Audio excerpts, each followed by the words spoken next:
Welcome to the wine region of the Western Cape. We have come to Stellenbosch today, and we're going to be checking out some of the wineries in and around Stellenbosch and Franschhoek, and we're also going to be taking the famous Western Cape wine train.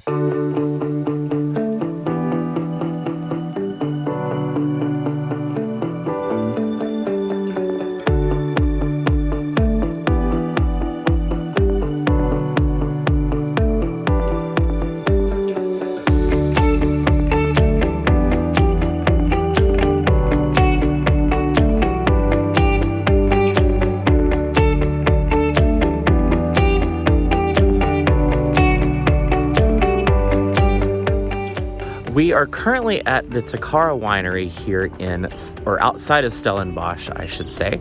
And joining us once again today is our friend Titus. Hello, good morning. Aw, he's such a nice person. We're currently walking through, as you can tell, the beautiful olive groves here as well. They also produce olive oil as well as wine.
There won't be any wine drinking on this particular stop here at Takara Vineyards. Not that we're not impressed with the wine, but because it's still 11 o'clock in the morning, and that's a little early for us. So instead, we're just gonna enjoy the views here, which is about 5 minutes outside of the city of Stellenbosch, situated on a hill.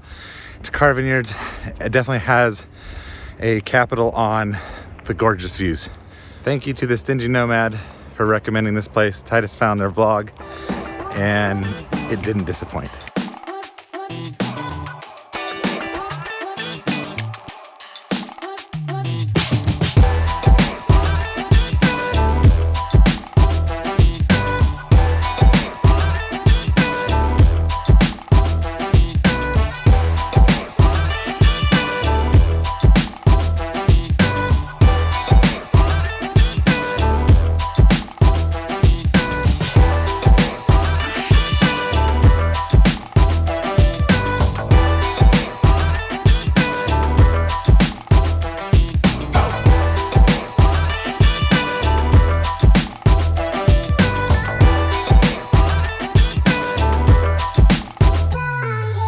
Unless you have a designated driver, the best way to see all of the vineyards here, or some of the vineyards here, is to use the wine tram.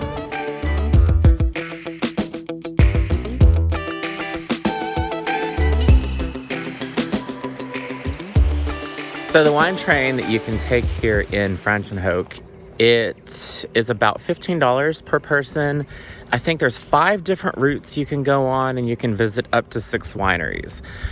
But you can really only do that if you start at like 9:30 in the morning. If you start as late as we did, about noon, you're lucky to be able to visit 3, which is really kind of sad, but that's just how it is. Also, if you plan on eating lunch at one of the wineries that have a restaurant, you need to make a booking ahead of time, because a lot of the times they don't have room for you.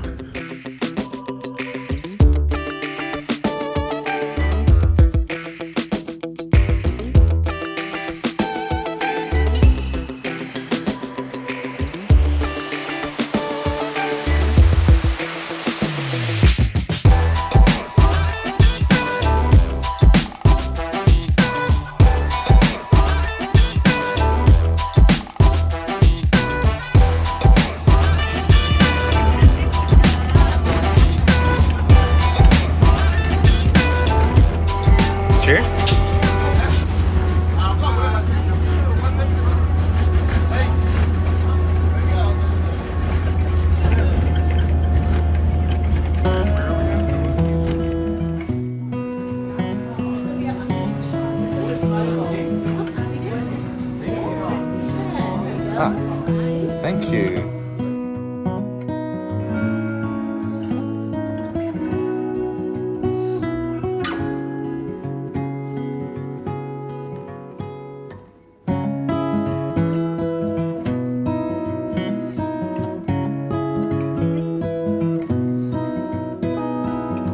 We are at the Eerhoff Winery here in Franschhoek, which was established in 1903. That was my line. It's also been operated by the same family for over 5 generations, which is an incredible amount of time.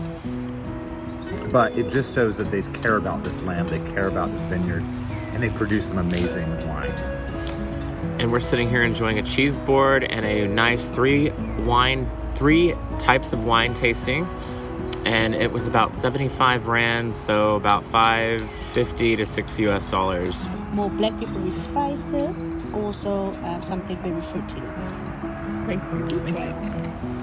And then our Cabernet is 14% alcohol, our Shiraz is 15.5. Oh wow. Okay. Yes, he's the one of the highest alcohol level.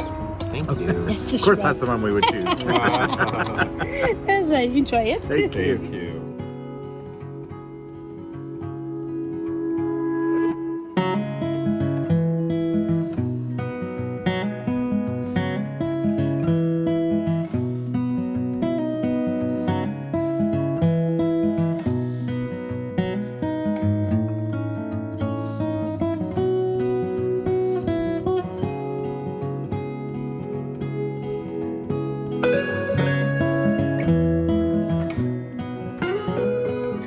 Eerhoff was certainly my favorite winery here in the South African region. We only visited 3, of course, on this trip, but with over 500 of them to visit, you've got plenty of options of whatever your taste and your flavor is. We've got a nice little singing group over here that are enjoying their final tasting of the day. Wee! Wee! She sounds like the little piggy from the Geico commercials. Wee! We're about to hop onto our last and final tram bus ride back to the main terminal or main station, and we are then going to hop down to the downtown area here in Franschhoek. I'm probably saying that wrong. Franschhoek, I don't know.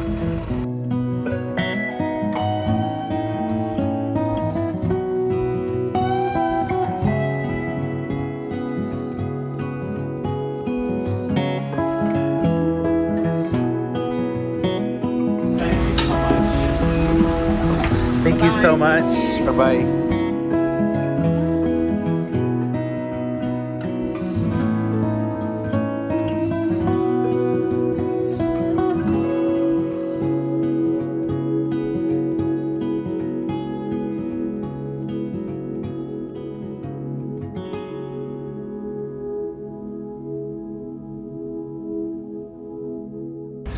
Whether or not wine is your thing, the Franschhoek area of the Western Cape is still a gorgeous place to visit, and you should come see it. There's art galleries here, there's restaurants, there's shops, there's touristy things if you really want touristy things. It's a really cool place to come visit, and the scenery and the views from here are gorgeous. You would not expect this from Africa, or at least I didn't expect this from Africa. It is gorgeous. You need to come see it. Honestly, I think next time we come, we'll probably plan to stay out in Stellenbosch or the Franschhoek area, just because it's so different than a big bustling city, even though there's probably about 200,000 people that live in the area.